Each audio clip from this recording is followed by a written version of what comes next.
All right, so game two has concluded, and the Phoenix Suns were able to get the 118 to 108 victory. They take a 2-0 lead in this series, and games 3 and 4 are heading to Milwaukee. Can the Bucks tie this series? We'll find out. But one thing to say, game 3 is do or die for the Milwaukee Bucks. Tonight, it was a fantastic game by the Phoenix Suns.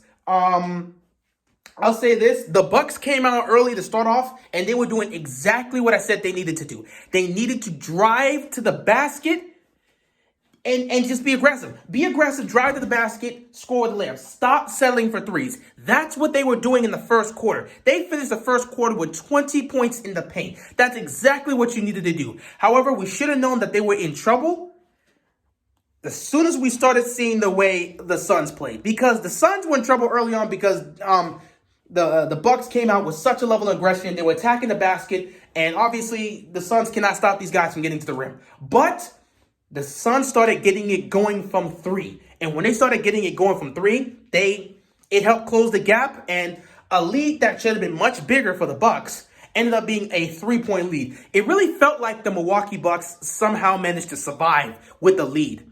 They survived in that first quarter and managed to take a 3-point lead into the second quarter. But once we got to the second quarter, good Lord Almighty, it was game over from there.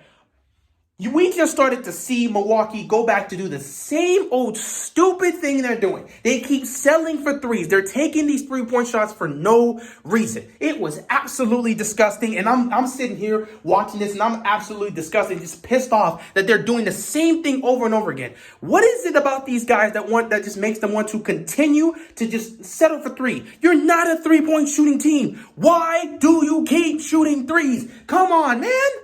Come on, man. But, the Suns continued to hit their threes, and they continued to play well, and they extended that lead going into halftime. I believe they were up like 13 going into halftime. They come back out the third quarter, and you still see the Bucks fighting, but man, Phoenix just took that game over. Once they got the lead, they did not stop. This was a fantastic game for the Suns. The Suns, man, the Suns played well. Devin Booker balled out tonight. I believe he had 32 points. He balled out. 27 points from Mikal Bridges, who really got it going in the first half. He was balling, he was hitting threes, he was making plays. So you got that from him. And then CP3 tonight, he had 23 points. He didn't shoot the ball that much, but his points were coming at crucial moments. He was hitting threes. I mean, it was such a well-balanced attack by the Suns. They played so well. You got a couple plays here from Jay Crowder. You got a couple plays here from Cameron Payne. You just get these guys coming out here and playing well-balanced basketball. It was just a tale of two different teams that played two different styles. Because when we look at the Milwaukee Bucks, it was the exact opposite. Giannis had 40 points tonight.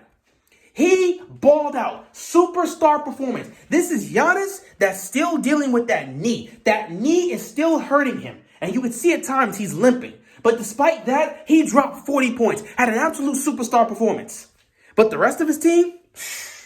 Now, Pat Connaughton showed up tonight. Connaughton had 14. He showed up. He's a role player. You know what he brings to the table. He gave you 14 points. That's exactly what you love to see. But my God, if there's anybody I can look at and blame for this loss, Chris Middleton and Jrue Holiday. Now, I'll say this right now.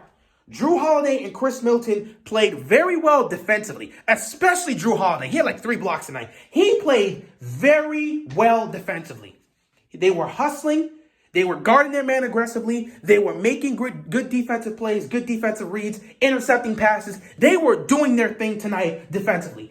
In terms of playmaking and setting up their teammates, they were doing well tonight. Both of them were moving the ball around relatively well. So they were doing well in that. However, scoring-wise,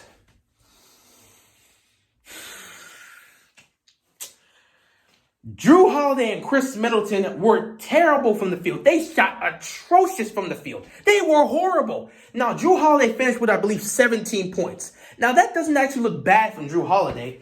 But you know, that 17 points is due to the fact that he started to get it going in the fourth quarter. So I'll say in the fourth quarter, he started to make a little bit more of an impact. However, you know, at that time, it felt like it was too late. By the time he started to get it going, it felt like it was too late. So I appreciate in the fourth quarter, he definitely started to show up and started to rise. But overall, throughout the game, he shot terrible. But the person I'm most pissed off with is Chris Middleton. He had 11 points tonight. He played over 40 minutes and dropped 11 points. This is supposed to be a star. He is the second best player on this team. And he's dropping 11 points in 40 minutes? Giannis drops 40 on an injured knee. And you're getting 11 points from Chris Middleton. This is what I'm talking about. The inconsistency. The inconsistency with Chris Middleton. One game, he plays like a superstar. Next game, he fails to show up. Game one, he had 26, 27 points. He was leading all scorers in game one, and he played an excellent game.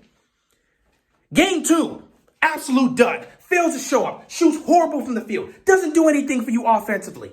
The man is literally pulling up He's pulling up for three. And these threes are contested. They're not wide open. He's just pulling up for threes. And they're all contested. And I'm looking at him like, what are you doing? What are you doing? Drive to the basket. Drive to the basket. Get contact. Get to the free throw line. Finish with the layup. Or better yet, you are one of the better players in the league that utilizes the mid-range. The mid-range is your bread and butter. Why aren't you doing that here? Why do you keep taking these damn contested threes? What are you doing, Chris Middleton? I mean, good Lord Almighty. Chris Middleton was atrocious tonight. He played well offensively. He played well defensively.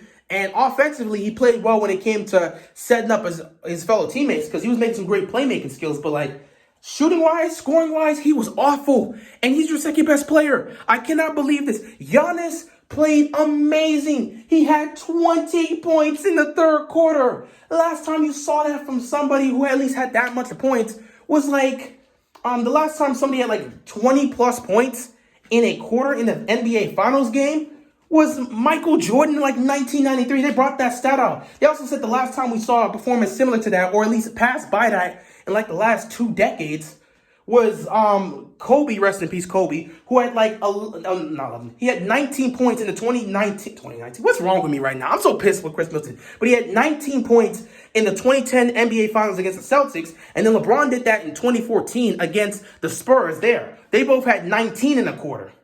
Giannis had 20 today. So he was balling out. He was doing his thing. Chris Middleton's got me pissed off right now. Because I'm just sitting here on the stream and I'm just watching this dude. And I'm just seeing him just take idiotic shot after idiotic shot. And he's just not making anything.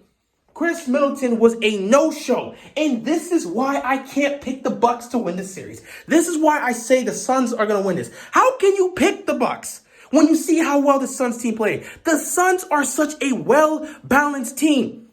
They have depth all over the place. They are well-balanced in scoring and shooting the basketball.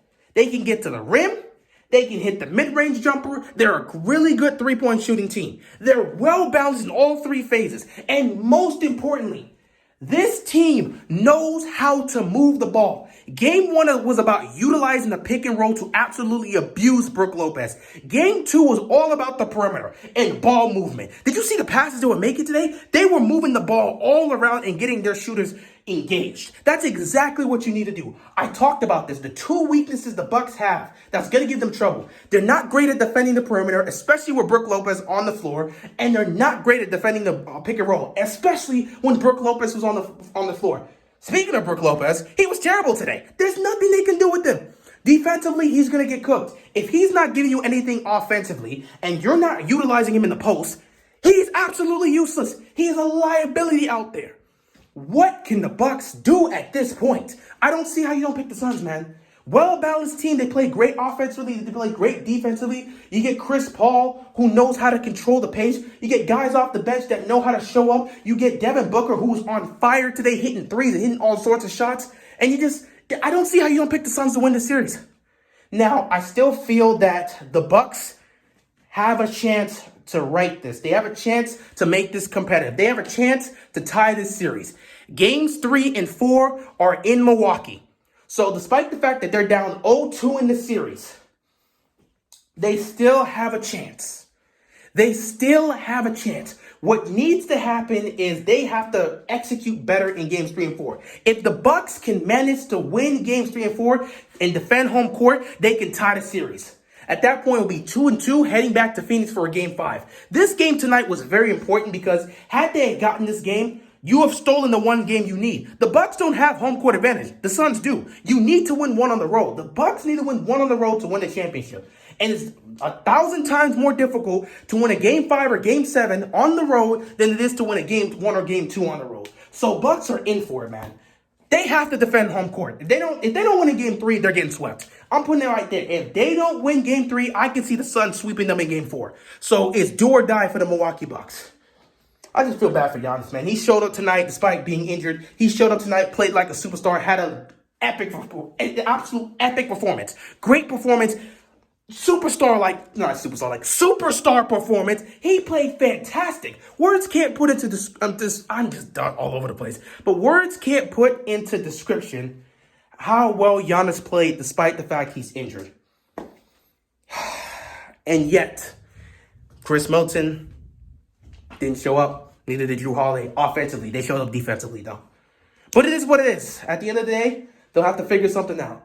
But you know what? We'll see what happens. Games 3 and 4 are in Milwaukee. If they can tie this series up, they'll be fine. Game 3 is do or die. They have to be able to survive.